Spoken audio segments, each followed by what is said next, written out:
भारतीय सेना के मुंहतोड़ जवाब के बाद पाक ने फायरिंग रोक दी है। ये बड़ी जानकारी। रात 12 बजे के बाद बॉर्डर पर शांति। रात 12 बजे के बाद बॉर्डर पर कोई फायरिंग नहीं हुई।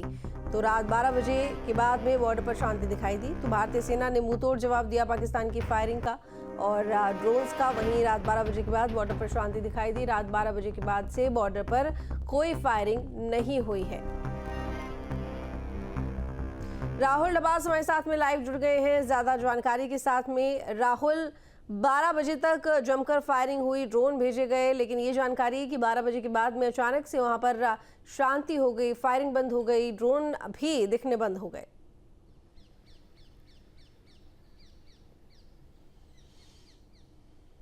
देखिए, ये बताया जा रहा है कि पाकिस्तान की स्टैब्लिशमेंट और पाकिस्तान की सरकार के बीच कुछ मतभेद नजर आ रहे थे और यही वजह है कि जब शाम 5 बजे सीज फायर का ऐलान किया गया था, उसके बावजूद भी सीमावर्ती इलाकों में, खासतौर पर अगर एलसी की बात करें, इंटरनेशनल बॉर्डर की बात करें, कई जगह ड्रोन्स नजर आए और आर्टिलरी फायरिंग भी हुई, जिसमें 155 mm के राउंड की बात करें और 125 mm के मोर्टार की बात करें, दोनों का ही प्रयोग किया गया था। लेकिन रात 11 साढ़े 11 बजे के बाद ये फायरिंग लगभग थमती हुई नजर आई। फिलहाल की स्थिति क्या है और क्या सीज फायर वायलेशन हुआ है एलसी को लेकर के, इसके लिए अभी तक ऑफिशियल वर्जन का इंतजार करना होगा, जो एमईए की तरफ से या फिर एमओडी की तरफ से जल्द ही मिलने की उम्मीद है। जी बिल्कुल। इसके साथ ही ये भी जानना चाहूँगी कि फिलहाल जितने भी बॉर्डर के पास वाले इलाके हैं वहाँ एडवाइजरी जारी की गई है, रात भर ब्लैकआउट रहा है, तो फिलहाल जो सतर्कता है क्या उसी स्तर पर है जैसे कि अभी तक इससे पहले थी? क्योंकि युद्ध विराम की घोषणा के बाद लगभग 3 घंटे के बाद पाकिस्तान ने एक बार फिर से वही हरकत करनी शुरू कर दी जो कि उससे उम्मीद की जा सकती है। देखिए, वो जाहिर तौर पर यहाँ पर बार बार देखा जाता है कि धोखेबाजी करता है, एक बार फिर से की है,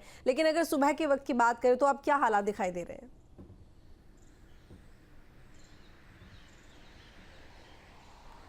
देखिए, तीनों मिलिट्री और दोनों पैरामिलिट्री फोर्सेस यानी एयरफोर्स, इन्फेंट्री और नेवी हाई अलर्ट पे। इसके अलावा बीएसएफ जो पूरे बॉर्डर पर रहती है, इंटरनेशनल बॉर्डर से लेकर के एलसी तक, पाकिस्तान और भारत की सीमा की बात करें। और इसके अलावा सीआरपीएफ भी पूरी तरह से अलर्ट पे रखी गई है, क्योंकि डर इस बात का भी है कि कहीं ऐसा ना हो कि सीज फायर बंद कर दिया गया लेकिन जो ओजीडब्ल्यू है, ओवरग्राउंड वर्कर स्लीपर सेल, वो एक्टिव होते हुए नजर आए जम्मू कश्मीर और पंजाब के कुछ इलाकों में। और यही वजह है कि हाई अलर्ट बिल्कुल भी कम नहीं किया गया है।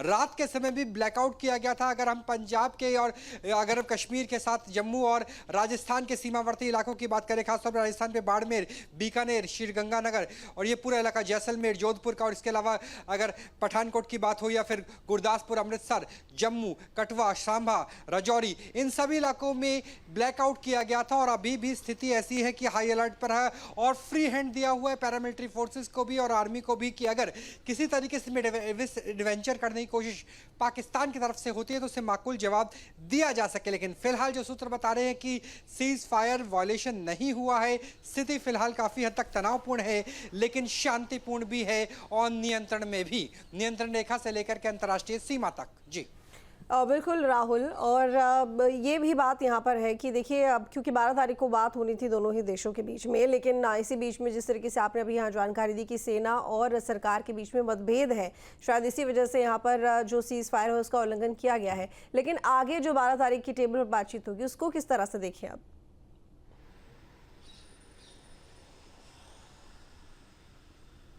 देखिए, उसको लेकर के अभी सरकार की तरफ से, भारत सरकार की तरफ से और पाकिस्तान सरकार की तरफ से स्थिति स्पष्ट नहीं हो पाई है।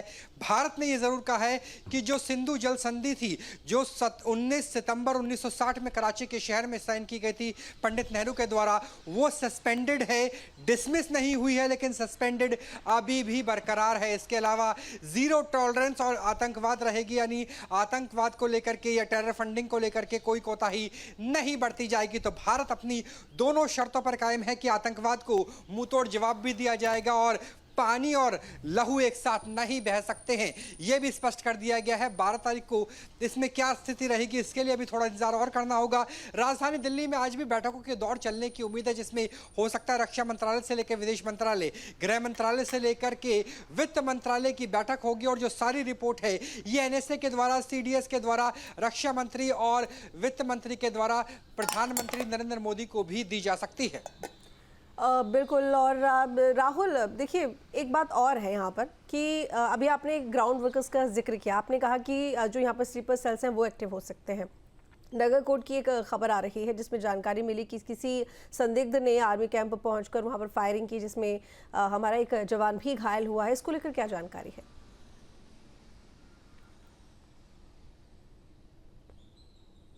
देखिए, जब तक कोई चीज़ें ऑफिशियल सोर्सेज से ना आए, क्योंकि अभी वॉर की शुरुआत भले ही ना हो, लेकिन युद्ध जैसे ही हालात बने हुए हैं बीते लगभग 5 दिनों से, लिहाजा ऑफिशियल सोर्सेज से जब तक कोई पुख्ता खबर ना आए तब तक इसकी पुष्टि करना बेहद जल्दबाजी होगी, क्योंकि कई बार पाकिस्तान के फॉल्स नैरेटिव का इस्तेमाल भी किया जाता है, जिससे प्रेस इंफॉर्मेशन ब्यूरो भारत सरकार के द्वारा लगातार फैक्ट चेक किया जा रहा है। तो ऑफिशियल सोर्सेज का इंतजार है, जिस खबर की आपने चर्चा की उसको लेकर। लेकिन पाकिस्तान में निश्चित तौर से दबाव था S-400 का, और इसके अलावा बराक एयर डिफेंस सिस्टम का, पृथ्वी एयर डिफेंस सिस्टम का, आकाश एडवांस एयर डिफेंस सिस्टम का, इसके अलावा DRDO के डिफरेंट वेपन्स का। और यही वजह है कि जब फतेह 2 को टारगेट करके छोड़ा गया तो भी वो हरियाणा के बॉर्डर पर आकर ही जमींदोज कर दी गई थी, और पाकिस्तान के 4 एयरबोस बेस को कल नुकसान हुआ है, यहां तक कि उनमें से 3 की हवाई पट्टी को भी नुकसान हुआ है।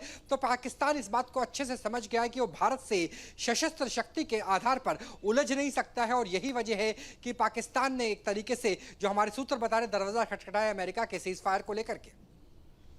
बिल्कुल ठीक कहा आपने कि देखिए पाकिस्तान हर तरह से भारत के आगे कमज़ोर है, लेकिन उसके बावजूद वो भारत से पंगा लेने में चूक नहीं रहा है। बड़ी बात तो यहाँ पर ये है, नाक में दम करके रखा हुआ है, और बार बार देखा जा रहा है कि किस तरीके से वो भारत को परेशान करने के लिए तमाम तरह के हथकंडे अपनाता है। लेकिन ये ड्रोन की अगर हम बात करें तो रात को जैसे कि 8 बजे से 10 बजे के बीच में खूब गोलीबारी हुई है, और ड्रोन भेजे गए हैं जो भारतीय सीमा है उसके आसपास, और इवन श्रीनगर तक ये जो ड्रोन है ये पहुँचे है।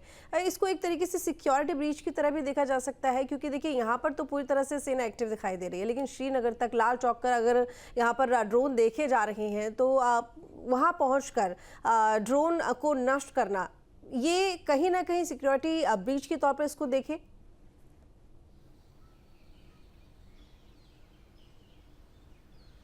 देखिए, इसे बहुत ज़्यादा सिक्योरिटी ब्रीच के तौर पे नहीं देखा जा सकता। इसके पीछे की 2 वजह है। पहला तो ये कि ड्रोन की जो कीमत है आमतौर पे 100 से लेकर $200 के आसपास होती है, लेकिन अगर S-400 की इंटरसेप्टर मिसाइल की बात करें तो एक मिसाइल की कीमत $50,000 है, और एक साथ 2 छोड़ी जाती है एक टारगेट को न्यूट्रलाइज करने के लिए, यानी $1 लाख। तो लिहाजा आप $1 लाख से अगर $100-200 के किसी प्रोजेक्टाइल को गिराते हैं तो ये मुफीद नहीं रहता। और यही वजह है कि एंटी ड्रोन सिस्टम की बात करें तो श्रीनगर एयरपोर्ट के आसपास लगाया गया है, और जैसे ही ड्रोन उस परिधि में आया तो चाहे वो सॉफ्ट किल हो, सॉफ्ट किल में ड्रोन के नेविगेशन सिस्टम को खराब कर दिया जाता है, GPS को लॉक कर दिया जाता है, या फिर हार्ड किल हो जिसमें लेजर वेपन्स का इस्तेमाल भी किया जाता है, और इसके अलावा इलेक्ट्रोमैग्नेटिक रेज का भी इस्तेमाल किया जाता है, उसके जरिए ड्रोन को रोका जाता है। और वही स्थिति हुई है।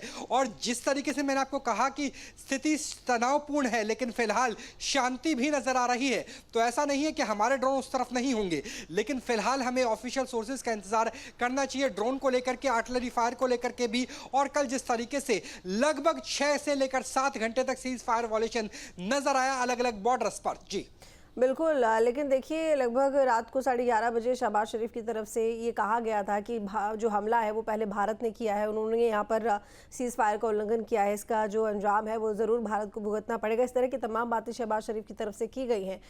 तो ये जो बात सामने आई है कि जो उल्लंघन है वो पहले भारत ने किया, जाहिर तौर पर वो हमेशा से यहाँ पर झूठा आरोप लगाता हुआ आया है। लेकिन इन सब के बाद, इस पूरी स्थिति के बाद जो भारत है उसका रुख क्या हो सकता है?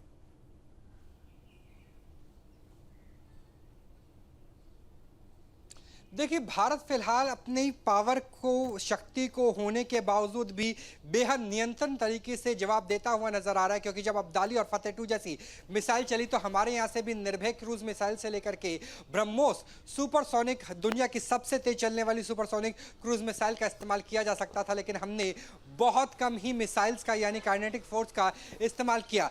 भारत और पाकिस्तान की स्थिति इस लिहाज से अलग है कि अगर शहबाज शरीफ कुछ कहते हैं तो जरूरी नहीं कि आसिम मुनीर उस बात को मान ही ले, यानी सेना और सरकार के बीच मतभेद नजर आता है, लेकिन भारत के प्रधानमंत्री या भारत की सरकार की तरफ से कुछ कहा जाता है तो वो स्ट्रीमलाइन रहता है कि पैरामिलिट्री फोर्सेस को लेकर के, सेना को लेकर के, राज्य सरकार को लेकर के। लेकिन ऐसा लग रहा है कि फिलहाल पाकिस्तान ने भी अपने गियर डाउन कर दिए, और यही वजह है कि पाकिस्तान ने जो अपना एयर स्पेस बंद किया था सिविल एविएशन फ्लाइट्स के लिए, नागरिक विमानों के लिए, वो खोल दिया गया है। और भारत की तरफ से भी उमर अब्दुल्ला ने, यानी जम्मू कश्मीर के मुख्यमंत्री ने अपील की है सिविल एविएशन मिनिस्ट्री से, भारत सरकार से, कि एयर स्पेस को खोला जाना चाहिए। तो आने वाले कुछ घंटों में काफी हद तक ठीक है। स्पष्ट हो पाएगी। लेकिन ऐसा लग रहा है कि अगर दोनों ही साइड से नागरिक विमानों की शुरुआत हो जाती है तो स्थिति धीरे धीरे कूल डाउन हो रही है, मेल्ट डाउन हो रही है। जी ठीक है, बहुत शुक्रिया राहुल आपका तमाम जानकारी के लिए।